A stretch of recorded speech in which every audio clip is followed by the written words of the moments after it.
Coach Zakir মৃত্যুতে মর্মাহত সাকিব মাশরাফিরা। শোকের ছায়া নেমে এসেছে বিপিএলে। শনিবার ঢাকা ক্যাপিটালসের সহকারী কোচ মাহবুব আলী জাকি হার্ট অ্যাটাক করে মারা গেছেন। রাজশাহী ওয়ারিয়র্স ও ঢাকা ক্যাপিটালসের ম্যাচের ২০ মিনিট আগে ওয়ার্ম আপ করছিল দুই দলের ক্রিকেটাররা।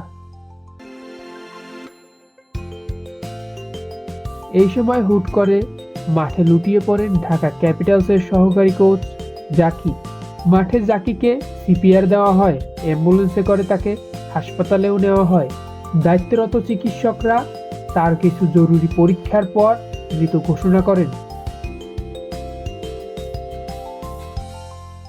তার মৃত্যুতে সাবেক অধিনায়ক সাকিব আল হাসান লিখেছেন, কোচ মাহবুব আলী জাকির মৃত্যুর সংবাদ শুনে আমি গভীরভাবে শোকাহত ও দুঃখিত। বাংলাদেশের আরেক সাবেক অধিনায়ক মাশরাফি বিন মুর্তজা লিখেছেন, জাকি ভাই, জীবনে আপনার সঙ্গে বোলিং নিয়ে কতবার কথা বলেছি তার কোনো হিসেব নেই।